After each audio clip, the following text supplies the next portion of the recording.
A paz do Senhor, que é com muita alegria que eu recebo mais essa oportunidade de Deus para poder compartilhar um pouquinho da palavra do Senhor com cada um de vocês. Nessa oportunidade eu quero compartilhar dois versículos que está relatado em Marcos, onde Marcos, que apesar de não ter andado com Jesus, apesar de não ter sido um dos discípulos de Jesus, mas andou com Paulo, andou com Barnabé, e traz com muita clareza os detalhes da vida de Jesus aqui na terra. Então, eu acredito que Marcos pesquisou bastante antes de escrever sobre cada milagre ou cada palavra que Jesus falou enquanto esteve aqui na terra. No capítulo 8 de Marcos, no versículo 34 e 35, ele relata uma palavra muito dura, no qual Jesus direcionou a multidão e aos seus discípulos. No versículo 34 do capítulo 8, ele diz: E chamando a si a multidão com seus discípulos, disse-lhes: Se alguém quiser vir após mim, negue-se a si mesmo e tome a tua cruz e siga-me. No versículo 35 diz: Porque qualquer que quiser salvar a sua vida, perdê-la-á. Mas qualquer que perder a sua vida por amor de mim e do Evangelho, esse a salvará.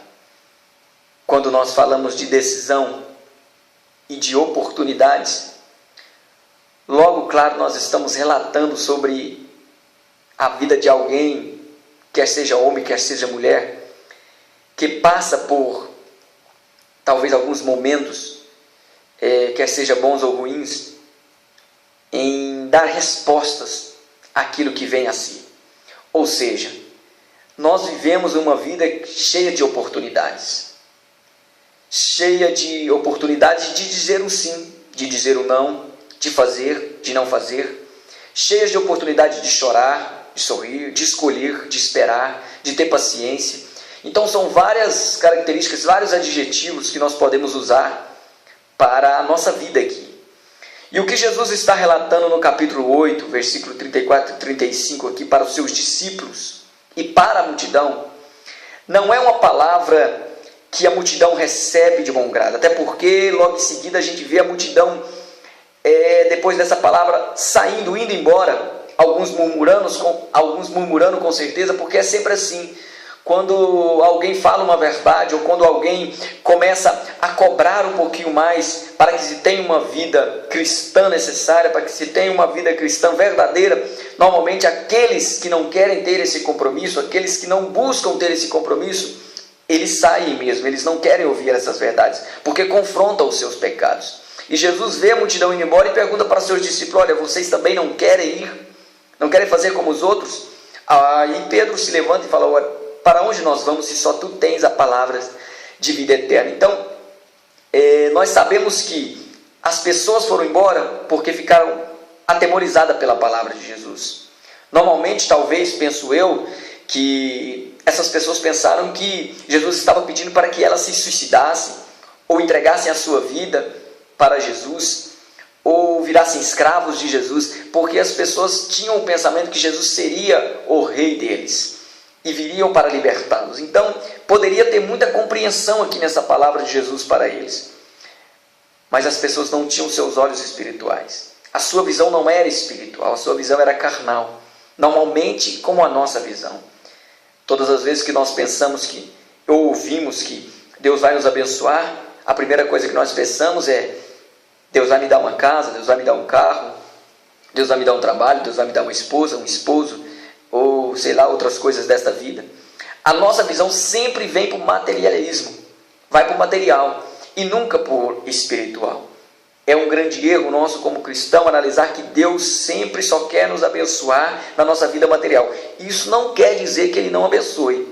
Com certeza não, porque Deus tem bênção sim. Deus pode dar casa? Pode. Deus pode dar carro? Pode. Deus pode curar? Sim. Ele pode fazer todas essas coisas porque Ele é poderoso e Ele é Deus. Mas todas essas coisas estão no controle dele. Ele dá para quem quer, a hora que quer, no tempo que quiser. Agora, quando se fala da busca espiritual, ele está dizendo para que nós temos que nos deixar. Nós temos que entregar.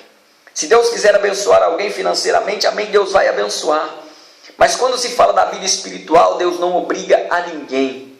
É uma decisão particular. É uma decisão individual. Ou você quer ou você não quer. E as coisas, elas precisam ser bem definidas, porque no mundo espiritual não existe aparência para com Deus. Não existe maquiagem para com Deus. Ou você é ou você não é, porque Deus não olha apenas aquilo que está de fora de você. Deus olha para o teu coração. Então Ele sabe muito bem todas as intenções. Quando Ele diz essa palavra, negar-se, perder a sua vida, Ele está dizendo, olha, tome uma atitude. Porque haverá pessoas na terra, haverá pessoas escolhidas para algumas chamadas específicas, em que terão que entregar a sua vida, deixar a sua vida aqui. E é normal, você deve conhecer alguém assim. É normal que você conheça alguém que deixou completamente o amor por essa vida e entregou-se ao Evangelho, ou que é um missionário em algum lugar do mundo, ou que vive para a obra de Deus. Não estou falando de obra de igreja, estou falando de obra de Deus mesmo. Não que não inclua, porque eu particularmente acredito que a obra que é realizada na igreja, ela é de Deus. Então, nós temos que ter nesse período, principalmente nós jovens, temos que ter nesse período essa decisão definitiva da nossa vida. Alguns vão viver confortavelmente bem nessa vida, mas outros terão que morrer para que esses vivam bem. É um momento de decisão. Alguns vão decidir fazer faculdade, outros vão decidir ter um bom emprego, outros vão decidir ter uma ótima família, outros vão decidir por alguma coisa particular nessa terra. Mas terão outros que vão decidir se entregar a Jesus e viver para o seu Evangelho. Aqui está a grande decisão de uma vida cristã. Muitos às vezes precisam morrer para que outros vivam. Alguns ministérios precisam morrer para que outros ministérios cresçam. E Jesus está dizendo aqui claramente, olha, vocês terão que perder a sua vida para ganhá-la, porque aquele que ganhar neste mundo, com certeza, a perdê-la. Porque é conveniente, não está dizendo que aquele que não escolher fazer a obra de Deus vai perder a salvação, de jeito nenhum, de jeito maneira, mas está dizendo de alguém ou de alguma pessoa que está vivendo nessa vida com os prazeres da terra, que não abdica dos prazeres da terra, que continua praticando as transgressões da terra, do mundo, sendo influenciado talvez por Satanás ou pelo mundo ou por alguma vaidade desta vida. E essas pessoas preferiram a sua vida aqui, preferiram a sua recompensa aqui, não querem a recompensa de Deus. É um momento de decisão na tua vida. O apóstolo Paulo chega a dizer uma palavra que nos marca bastante, 2 Coríntios capítulo 4, e está aqui no versículo 11. Ele diz assim, e assim nós que vivemos, estamos sempre entregues à morte por amor de Jesus, para que a vida de Jesus se manifeste também em nossa carne mortal. Ser entregue à morte não é ir todos os dias pedir para alguém que te mate. Pelo contrário, ser entregue à morte é sacrificar a si mesmo, os seus prazeres, as suas vontades, e deixar que todas as coisas sigam no controle de Deus. Encontramos pessoas que se vendem pelo mundo achando que este mundo é a sua principal recompensa, que a sua vida é a sua principal recompensa, que depois da morte não haverá mais eternidade, que todas as coisas são vividas aqui, são vividas para cá, utilizada tudo aqui.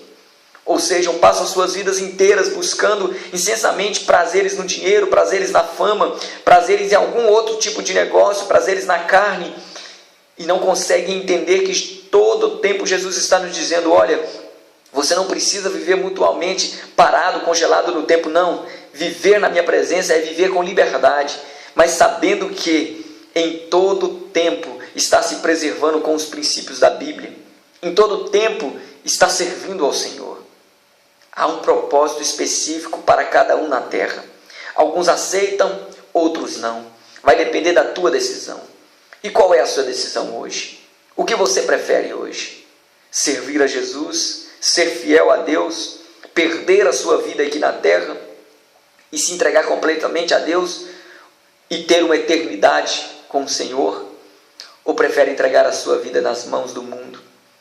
Deixar que os prazeres te levem aproveitar as vaidades da terra, e no qual mesmo Salomão diz, olha, nesta vida tudo é vaidade, os dias são vaidade, e o que resta para o futuro é somente o cansaço, a fadiga.